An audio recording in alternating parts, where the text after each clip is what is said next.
अस्सलाम वालेकुम दोस्तों। मौसम गर्मा के आगाज़ में लगाई जाने वाली चंद अहम सब्जियां जिनको आप घर में किचन गार्डन में बआसानी उगा सकते हैं, जिनमें सबसे पहले है टमाटर।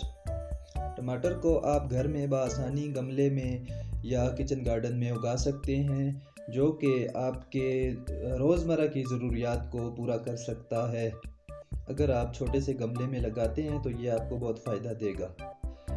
उसके बाद हमारे पास भिंडी आ जाती है, जो कि एक अहम और बड़ी मज़ेदार सब्ज़ी है, जिसको आप घर में रोज़मर्रा हम पकाते हैं। इसको भी हम अपने किचन गार्डन में या अपने घरेलू गमलों में आसानी के साथ उगा सकते हैं और इससे फ़ायदा हासिल कर सकते हैं। उसके बाद हमारे पास हरी मिर्च आ जाती है।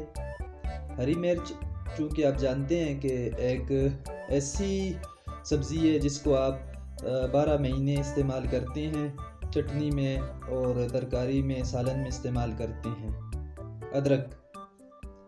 अदरक को भी आप गमले में या किसी पॉट में या किसी किचन गार्डन में आसानी के साथ उगा सकते हैं। इसका प्रोसेस थोड़ा सा मुश्किल होता है, लेकिन ये आपको अच्छी पैदावार दे सकती है अगर आप इसको घर में गमले में उगाते हैं। उसके बाद हमारे पास एक प्लांट आ जाता है बैंगन।